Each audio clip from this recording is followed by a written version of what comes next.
নমস্কার বন্ধুরা, আপনারা দেখছেন এটা একটি বনসাই গাছ এবং আপনারা জানেন সচরাচর সবাই যে ধরনের বনসাই করে আমি সেটা একটু কমই করি এবং কিছু কিছু আমার স্পেশাল রেয়ার কালেকশান রাখি যেগুলো সবাই করে না সেই ধরনের।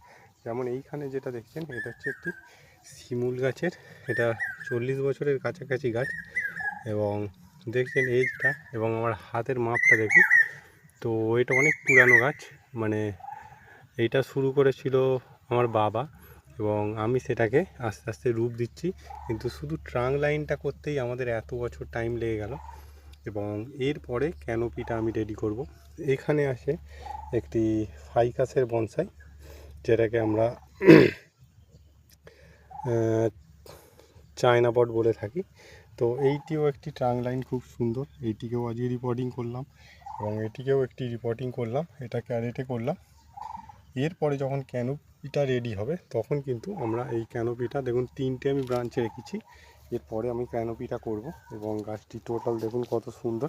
এইগুলো আমি অ্যাকচুয়ালি যেগুলোতে এক্সিবিশান হয় তার জন্যে আমার যে ধরুন স্টলটা দিই তাতে আমি কিছু করেছি। এখানে একটি কারমোনা গাছের করা আছে এবং এইটা যেটা করা আছে এইটা হচ্ছে আপনার শিমুল গাছের এবং একটি হিজল গাছের আছে, আরও দুটি সুন্দর চায়না বটের আছে এবং এখানে একটি মাটিতে গ্রো করছি, এটা যোগডুম্বুর গাছের,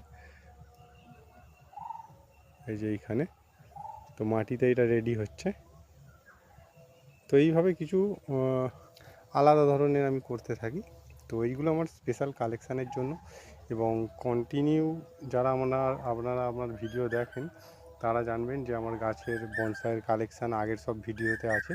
এখন যেহেতু বনসাইগুলোও আছে, প্লাস আমি ইনডোর গাছটার ওপরে এখন ডিমান্ডটা বেশি, তো ইনডোর গাছ করছি। তো আজকের মতো এখানেই শেষ করছি। কারো যদি বনসাই সম্বন্ধে কিছু কোয়ারি বা গাছ কেনার থাকে তাহলে আমাকে স্ক্রিনে দেওয়া নম্বরে কল করতে পারেন। নমস্কার।